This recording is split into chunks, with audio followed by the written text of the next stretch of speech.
যে পাহাড়ি মানুষ, এটা হচ্ছে ঝিল।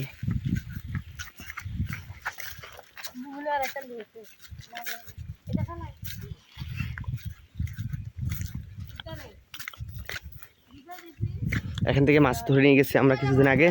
এই মাছগুলো আর নেই এখানে, দেখি মাছ বলে নাকি পাওয়া যায় না এখানে, মাছ অভাব নেই। এই যে মাছ পাইছে অনেকগুলো, এখানে কুচ্চা আছে, অনেকগুলো মাছ আছে, এখানে পানিও আছে। সো এখান থেকে খুব দ্রুত মাছ ধরছি। ওদিনকে প্রায় অনেকগুলো মাছ পাইছি, দেখাতে পারলাম না। আজকে শুকাই গেছে, দেখি আর মাছ আছে কিনা। মাছ দিয়ে একটা আছে মনে হয়, এগুলো ধরবো আজকে। সো মাছগুলো ধরতে পারিনি, অনেক কষ্ট হয়ে গেছে মাছগুলো ধরতে। সো আজকে দেখি কি অবস্থা, মাছ টাছ আছে কিনা দেখতে আসছি। মাছ ঠুকুর মারতেছে একটা দুইটা করে। মাছগুলো এখানে অনেকটাই মাছ ছিল, তারপরও নিয়ে নিছি। এটা হচ্ছে পাহাড়ের ভিতরে একটা ছোট্ট একটা পুষ্করিণীর মতো, পানিগুলো শুকিয়ে ফেলছি।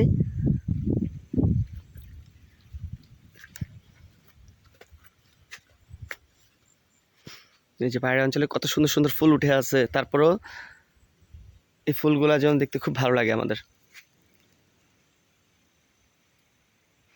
পাহাড়ের উপরে রোদ পড়ে গেছে, নিচে কোনো শ্যামা, উপরে অনেকটাই সুন্দর একটা প্লেসগুলো।